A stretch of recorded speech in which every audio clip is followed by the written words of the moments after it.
온갖 억측을 불러일으켰던 최룡의 거취가 밝혀졌습니다. 국정원에 따르면 지방 농장에서 혁명화 교육을 받고 있다고 하는데요. 또 한편 김정은 제1위원장은 집권 이후 숙청된 간부만 100여 명이라는 주장도 제기됐습니다. 김정은의 공포 통치는 현재 진행형인 걸까요? 전옥현 전 국정원 제1차장, 또 한국국방연구원 김철우 박사 두 분 모시고 자세한 이야기 나눠보겠습니다. 어서 오십시오. 네. 자, 오늘은 먼저 국정원에서 밝힌 북한의 실세의 동향에 대해서 먼저 살펴보려고 하는데요. 지금 말씀드렸듯이 우리가 궁금해했던 최룡의 드디어 거취가 밝혀졌습니다. 혁명화 교육을 받고 있다고 하는데 이유가요. 백두산 발전소 붕괴에 책임을 졌다. 그리고 청년 중시 정책을 놓고 김정은과 의견차를 보였다. 글쎄요. 발전소 붕괴는 이제 최룡해가 책임자였으니까 그렇다 치고 김정은하고 의견 차이를 보인다는 게 가능한 겁니까? 이제 북한에서 있을 수가 없는 거죠. 제가 보기에는 최용해의 성격으로 볼 때 김정은이가 하라는 것을 안 할 사람이 아닙니다. 네.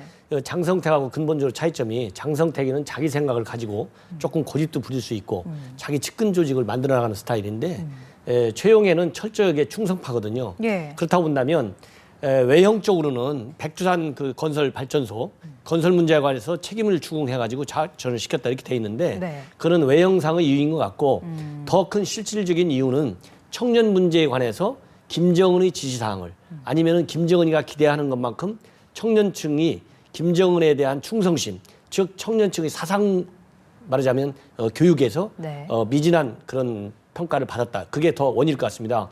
그런데 청년 그 사상 문제만 다룰 경우에는 지금 국제사회에서 김정은이가 이런 그 우상화에 너무나 집착해갖고 인권 탄압한다는 걸로 바로 연결되거든요. 예. 그렇기 때문에 인권 문제를 감추기 위해서 백두산 발전소 이거 잘못해갖고 붕괴됐어. 너 좌천시켜야 되겠어. 이런 입장을 대외 선전용으로 한 것이지 실질적으로는 백두산 문제보다는 더 사상 불충적인 측면, 청년층을 대상으로 네. 이런 것이 원인이 됐다고 저는 봅니다. 아, 그러니까 김정은하고 의견차를 보인 게 더 결정타였다고 보시는군요. 그렇죠. 왜냐하면은 김정은이가 기대하는 만큼 못 따라준 거죠. 예, 그럼으로써 현재 김정은이를 둘러싸고 있는 측근 그룹들 또 이 당정군에 있는 테크노크라트들한테 그렇게 내가 중시했던 최용해마저도 이렇게 하방 교육을 시키니 당신들도 똑바로 잘해. 그래서 또 다른 충성심을 네. 고양시킬 수 있는 그런 촉매로 활용하고 싶은 거죠. 말하자면 그 뽐보기로 최용해를 희생시켰다. 저는 그렇게 봅니다. 그렇군요. 그 박사님 보면 인물들이 보였다 안 보였다 하지 않습니까? 북한에서는 이번에 마원춘도 그랬고 한광상도 그랬고요. 그러니까 최룡해도 장성택 정도의 재질은 아니기 때문에 복권이 될 거라고 보십니까? 여기서 뭐 복권이 된다 안 된다를 점치는 것보다 왜 복권이란 카드를 항상 가지고 있느냐. 마원춘, 한광상도 그렇고 마원춘이면 진짜 북한 건설의 어떤 귀재라고 하지 않습니까? 예. 뭐 마신령 스키장, 마신령 속도를 내고 뭐 그런 데인데 지금 이 좌측 혁명화단 뭐 지방농장으로 보내든 간에 어쨌든 일단 숙청이 됐다가 복권을 시키는 거는 굉장히 중요한 의미가 있습니다. 왜냐하면 복권된 사람끼리 조직화를 하지 못하는 겁니다. 그 10명이 숙청이 됐다 하도 나는 복권될 수 있다. 그래서 항상 충성심을 보이고 복권된다는 장소에서도 아마 최용해도 뭐 혁명농장에 갔든 어쨌든 평양을 향해서 계속 충성심하는 모습을 보일 겁니다.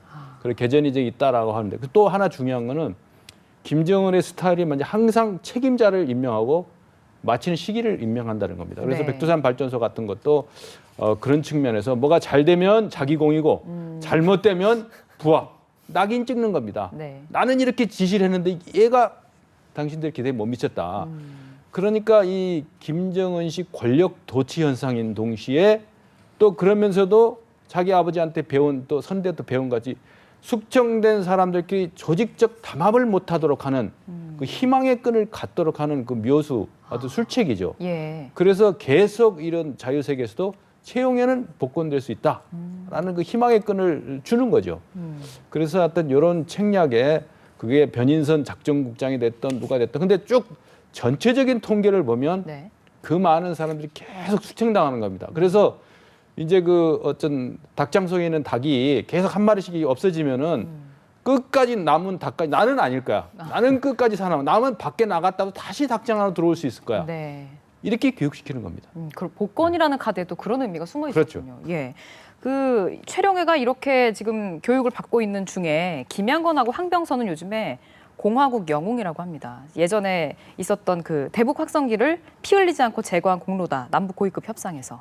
그러니까 대북 확성기가 김정은이 정말 싫어하긴 하나 봅니다. 그렇습니다. 왜냐하면 김정은 체제의 그런 그 안정성이 아직은 그렇게 확고하지 않기 때문에 이 확성기 문제는 바로 김정은 체제의 권위, 김정은의 우상화, 3대 세습 체제의 정당성을 훼손시키는 걸로 보는 거거든요. 네. 그렇기 때문에 그렇게 이제 확성기 방송 중단이 중요한 자기네 혁명 과업 중에 하나인 거예요. 이제 그런 면이 하나 있고, 두 번째로는 이제 확성기 문제를 떠나서 기본적으로 이번에 이제 8.25 합의를 낳게 한 그 목함 지뢰의 도발 사건 있지 않습니까? 네. 목함 지뢰 사건이 나왔을 때 김정은이가 직접 준 전시 상태를 선포하고 또 북한 TV를 통해서 그 북한 주민들한테 다 공개했지 않습니까? 네네. 그리고 모든 주민들이 준 전시 상태에 대비하라. 이렇게 긴급 그런 지시까지 내려온 상태인데, 이 얘기는 바로 뭐냐?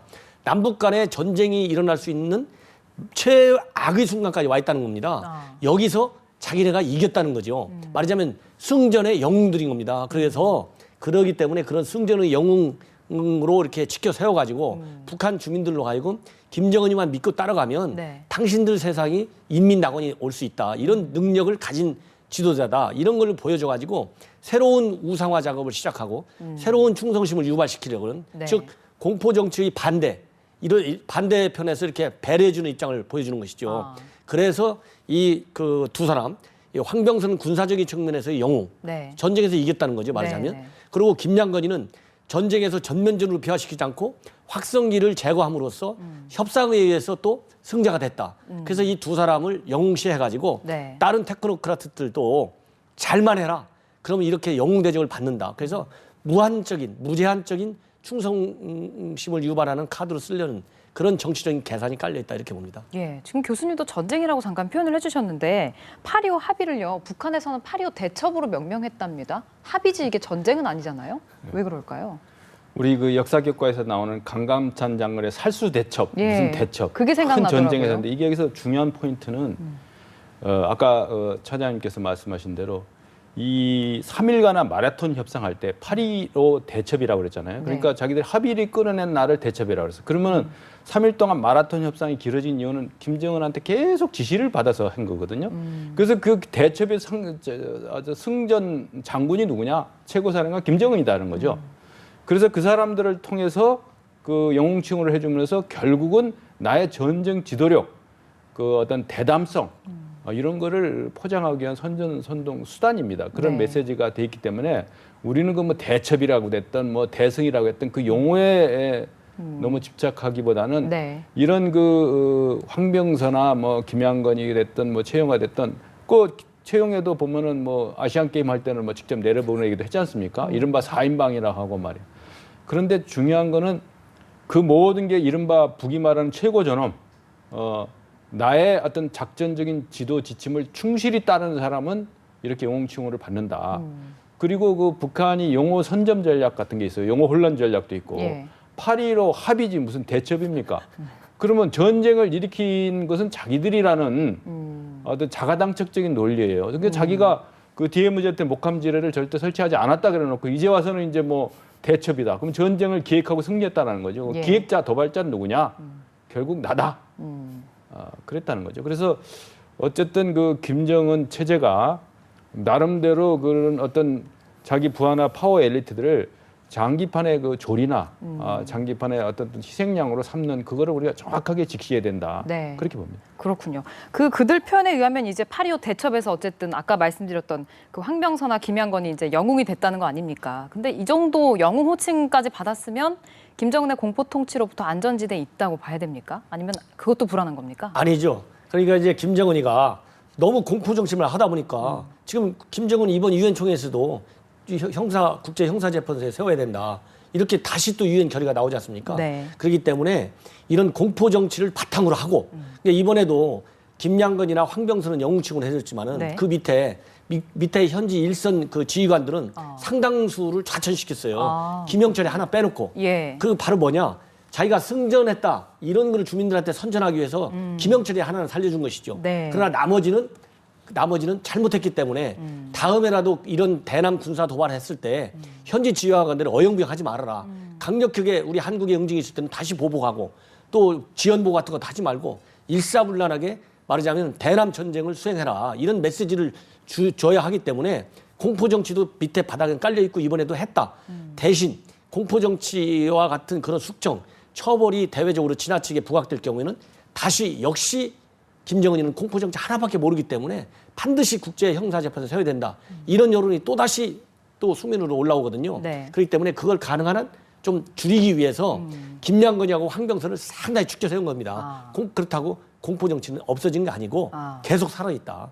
여기에 지나치게 영웅칭호한 것을 우리가 야 김정은이 달라진 거 아니냐 이렇게 보면은 착각이다 저는 그렇게 생각이 듭니다. 그렇겠죠. 네. 지금 말씀해 주셨던 김영철이란 인물이요. 지뢰 도발을 기획한 걸로 알려진 인물이고 또 지뢰 매설에 개입했던 임광일 이 두 사람은 계급을 유지하거나 승진을 오히려 했답니다. 우리한테 유감 표명을 하고 나서 뒤로는 또 이런 조치를 한 건데 이거 좀 이중적인 행보라고 봐야 되나요? 그렇죠. 당연히 이중적인 행보고 이제 3대 세습 독재 권력을 유지하는 그 세력들의 그 노하우랄까 나름대로 뭐냐면 그 파워 엘리트 간의 묘한 그 경쟁과 알력 관계를 끊임없이 이용을 합니다. 네. 그러면 김영철이가 오늘 뭐 총정치국장 그걸 계속 유지하고 뭐 임광일이가 뭐 이렇게 했다는 게 아니고 그거를 또 견제하고 시기하는 세력을 또 키웁니다. 네.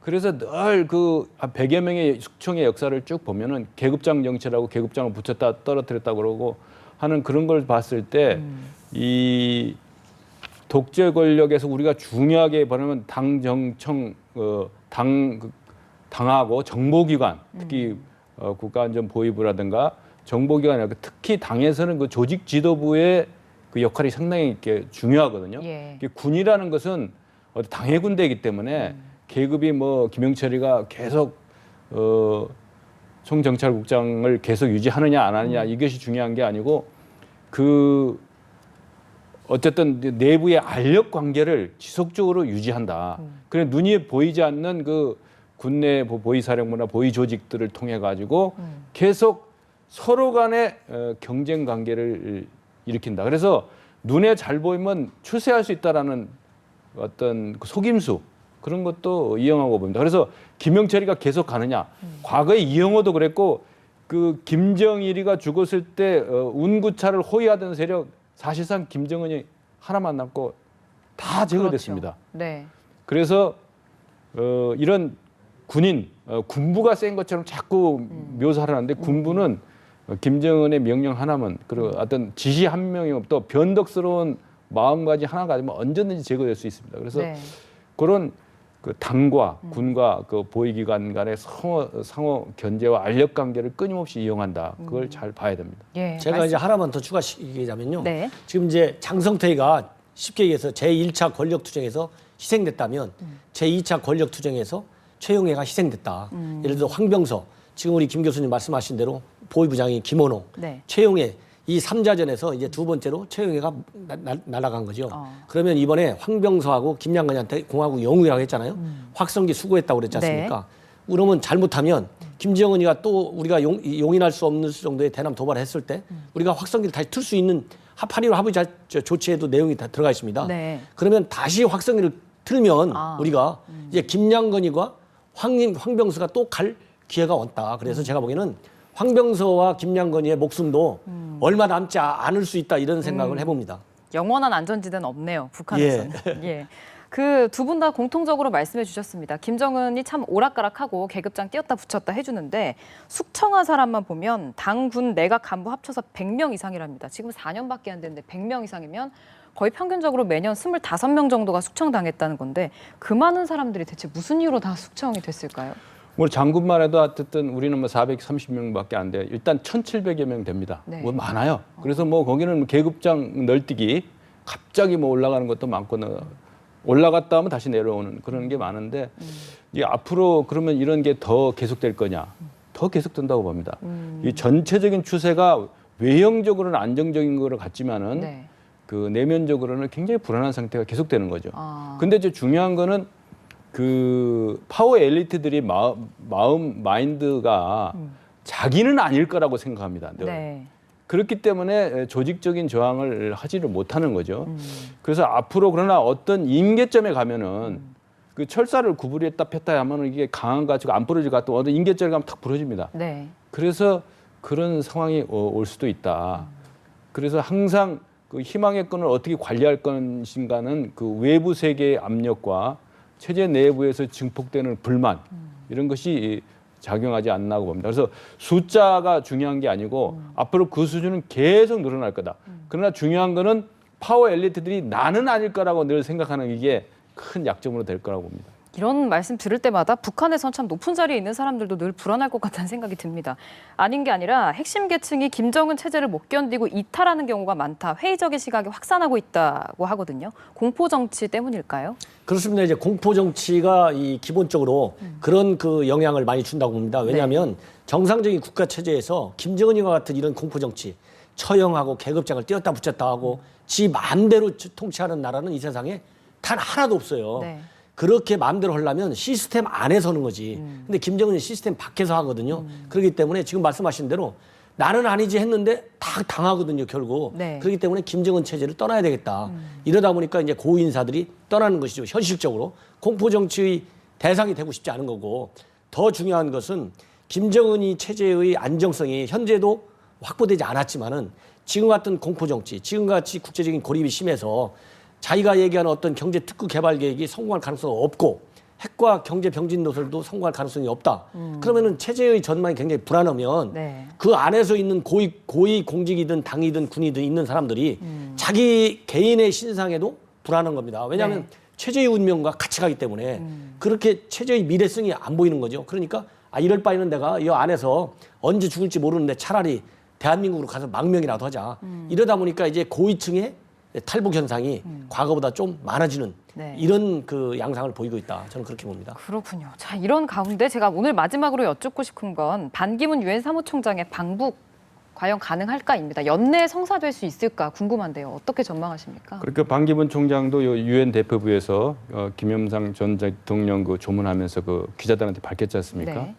그 협의한 건 사실인데 그 시기와 방법, 의제도 중요하지만 김정은을 만날 것이냐 만날 것이냐 이 문제를 가지고 밑에서 협상을 한다 하더라도 예. 협상 당사자에 있는 실무 계층에서 과연 김정은한테 보고를 할 수 있겠느냐 그런 측면에서 많이 가변성이 있다. 그러나 중요한 것은 북한으로 봐서는 지금 유엔 국제사회로부터 압박을 받고 있고 다른 한편으로는 그 테러 때문에 어쨌든 북한이 세계의 이목의 중심이 돼야 되는데 그래야 자기들이 협상력이 더 높아지는데 자꾸 멀어지고 갔기 때문에 네. 어떤 형태로든 간에 실제 반기문 사무총장이 방문할 것처럼 계속 그거에 대해서 관심을 불러일으키는 그러나 쉽게는 결정할 건 않을 것이다. 그리고 계속 그거하고 협상의 지렛대로 활용할 것이다. 그래서 네.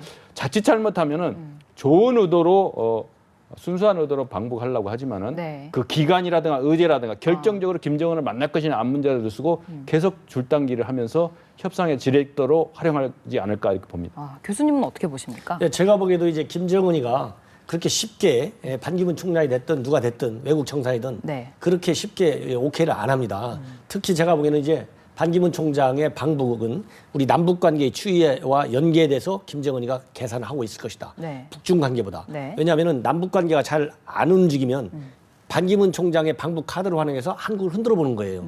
그리고 한국이 자기네가 생각하는 대로 쉽게 따라온다. 그러면 반기문 총장을 불러들일 필요가 없다. 이렇게 계산하고 있을 겁니다. 네. 그렇기 때문에 반 총장 측에서 계속 방북을 타진하고 긴밀하게 조율을 해나가지만 최종적인 오케이 사인을 쉽게 내주지 않을 거다. 끝까지 남북 관계를 과연 자기 주도대로 자기 계산대로 어느 정도로 끌어올 수 있느냐에 따라서 반기문 총장님의 그 유엔 그 방북 최종 결정을 네. 유보할 가능성이 있다. 저는 그렇게 봅니다. 네, 이 문제는 계속 좀 지켜봐야 될 것 같습니다. 전옥현 전 국정원 제1차장, 한국국방연구원 김철우 박사 두 분 모시고 말씀 나눠봤습니다. 고맙습니다.